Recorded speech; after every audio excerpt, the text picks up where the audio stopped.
Hello again, dreamers. Happy Monday and welcome to today's STEAMwork Climate Action Challenge. If this is your first time here, welcome. I'm Langley from the exhibits team here at National Children's Museum. If you haven't already done so, visit climate-heroes.org to find your inner climate action superpower. Remember, if we combine our superpowers, we can make an even bigger difference for our planet. How did your trash tracking go last week? Were you able to identify any changes that you can make in your house to reduce the amount of waste that you create? In my house, we found that we can do a better job at using reusable containers and shopping in the bulk bin when we go to the grocery store. This week, we're all working together with our Pollinator Patrol. And when you think of pollinators, you might think of bees, and you're not wrong. But did you know that birds, bats, and other insects can also be pollinators? Pollination is how flowers, fruits, and vegetables reproduce. Pollinators fly around to different plants and drink nectar from the flower. The flowering plant produces pollen, and pollen sticks to the pollinator, like the legs of a bee.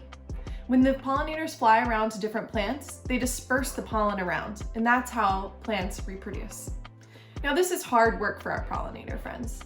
Just like us, pollinators need a place to take a bath to cool down or drink some water.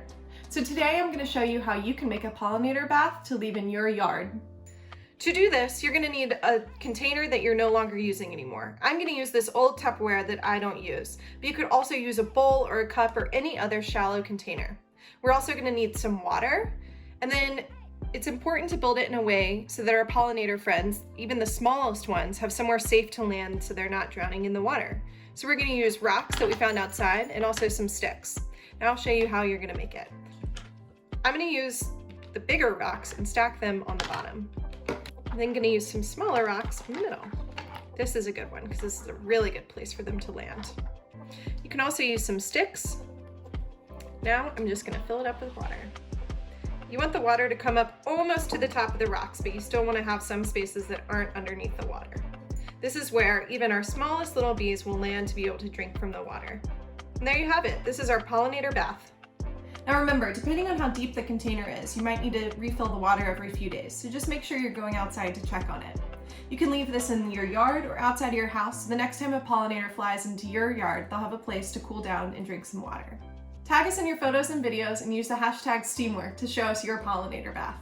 And remember, if you chose to accept all 5 of our weekly missions, you will win a small prize and be entered to win a museum membership. Just remember to take a photo or record a video and show us when the museum reopens.